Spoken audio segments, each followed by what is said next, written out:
Hello friends, welcome back to my channel. ఈరోజు మన ఛానల్లో కేవలం కప్పు గోధుమ పిండితో పిల్లల కోసం లేదైనా పెద్దవాళ్ళ కోసం ఏదైనా స్వీట్ తినాలనిపిస్తే అప్పటికప్పుడు ఇన్స్టెంట్గా ఈ స్వీట్ని చేసి పెట్టండి. చాలా ఈజీగా ప్రిపేర్ చేయొచ్చు.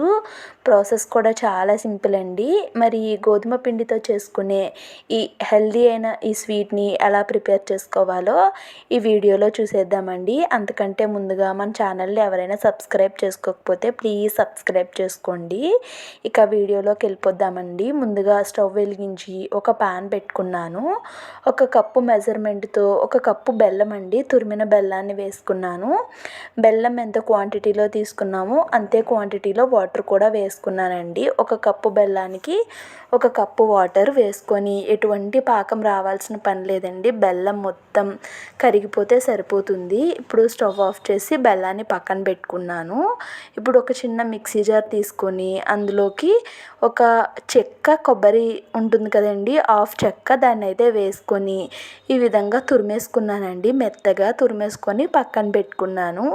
ఇప్పుడు వేరొక బౌల్ తీసుకొని మనం ఇందాక బెల్లం ఏ కప్తో తీసుకున్నామో అదే కప్తో ఒక కప్పు గోధుమ పిండి అండి, అండ్ తర్వాత ఇందాక తురుముకున్నాం కదా ఒక చిప్ప కొబ్బరి అయితే నాకు 1 కప్ అయిందండి. 1 కప్పు కొబ్బరి, ఇంకా 2 టేబుల్ స్పూన్ల బియ్యం పిండి అండి, అండ్ అలానే 2 టేబుల్ స్పూన్ల సూజీ రవ్వ అనమాట. సూజీ రవ్వ వేయటం వల్ల ఏంటంటే క్రిస్పీగా వస్తాయండి కరకరలాడుతూ, అండ్ అలానే బియ్యం పిండి వేసుకోవడం వల్ల బైండింగ్ అనేది వస్తుందండి. కాబట్టి అవి ఖచ్చితంగా వేసుకోండి.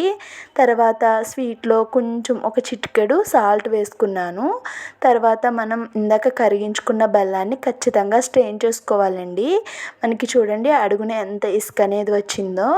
ఇప్పుడు ఈ బెల్లం ఇంకా గోధుమ పిండి ఇవన్నీ కలిసే విధంగా ఒకసారి అయితే కలిపేసుకోవాలండి. చూడండి కన్సిస్టెన్సీ అయితే ఈ విధంగా ఉందండి, కొంచెం గట్టిగా. అందుకోసం నేను ఇక్కడ కొంచెం వాటర్ అయితే కొంచెం కొంచెం వేసుకుంటూ కలుపుకుంటున్నానండి. వాటర్ అయితే మరీ ఎక్కువేం పట్టవులేండి, ఒక 2 నుంచి 3 టేబుల్ స్పూన్ల వాటర్ అయితే సరిపోతుంది. ఇప్పుడు మొత్తం ఈ విధంగా కలిపేసి మూత పెట్టి ఒక 5 నిమిషాల పాటు రెస్ట్ ఇచ్చేద్దామండి. 5 నిమిషాల తర్వాత మూత తీసి చూపిస్తున్నాను చూడండి. పిండి అయితే కొంచెం థిక్గా అయ్యింది. మీకు కావాలి అనుకుంటే కొంచెం వాటర్ వేసుకోవచ్చు, లేదంటే లేదు. ఇప్పుడు మంచి ఫ్లేవర్ కోసం నేను ఇక్కడ 1 టేబుల్ స్పూన్ యాలకుల పొడి అండి, ఇలాచీ పౌడర్ వేసుకున్నాను. దీన్ని మీరు ముందైనా వేసుకోవచ్చు, నేనైతే మర్చిపోయానండి, అందుకోసం లాస్ట్లో వేసాను. ఇప్పుడు ఇలాచీ పౌడర్ వేసి మొత్తం అంతా కలిసే విధంగా కలిపేసుకొని మీరు గరిటెని, ఇలా ఉన్న గరిటెని ఒకటి తీసుకోండి. ఇప్పుడు స్టవ్ వెలిగించి డీప్ ఫ్రైకి ఆయిల్ పెట్టుకున్నానండి. ఆయిల్ అయితే మరీ ఎక్కువేం అవసరం లేదు, కొంచెం ఆయిల్ పెట్టుకున్నాను. ఇక్కడ పిండి చూడండి రెడీ అయిపోయింది. మనం వేసుకునేటప్పుడు వేళ్ళతో మనం గరిటెని క్లీన్ చేసుకుంటే మనకి పర్ఫెక్ట్గా ఉంటుందండి. వేళ్ళతో క్లీన్ చేసుకొని వేసుకోవాలి. చూడండి ఈ విధంగా క్లీన్ చేసుకొని వేళ్ళతో మనం ఆయిల్లో అయితే ఈ పిండిని వేసేసుకోవటమే అండి. మీకు నచ్చిన షేప్లో వేసుకోవచ్చు. నేనైతే మనకి పొంగడాలు ఎలా వస్తాయో ఆ షేప్లో అయితే పెట్టుకున్నానండి. చూడండి నేనైతే ఇక్కడ 2 వేసుకున్నాను. మరీ ఎక్కువ వేసుకుంటే ఒకదానికొకటి అంటికిపోయే అవకాశం ఉంటుంది, అందుకోసం నేను ఇక్కడ 2 వేసుకున్నానండి. ఇవి మంచిగా ఒక సైడ్ మంచి కలర్ వచ్చిన తర్వాత ఇంకొక సైడ్కి అయితే టర్న్ చేసేసుకుంటున్నాను. ఫ్లేమ్ని సిమ్లో పెట్టేసుకొని కొంచెం ఒకవైపు కుక్ అయిన తర్వాత అప్పుడు మీడియం ఫ్లేమ్లో పెట్టుకొని కుక్ చేసుకోండి. ఈజీగానే కుక్ అయిపోతాయండి. చూసారు కదా ఎంత సాఫ్ట్గా ఉన్నాయో, నోట్లో పెట్టుకుంటే ఇలా కరిగిపోతాయండి. పళ్ళలేని ముసలి వాళ్ళ నుంచి చిన్నపిల్లల వరకు చాలా ఇష్టంగా తినేయగలుగుతారు. ప్రాసెస్ కూడా చాలా సింపుల్ అండి. ఇక్కడ ఇదే ప్రాసెస్లో నేను మిగతా వాటిని కూడా వేసేసుకుంటున్నానండి.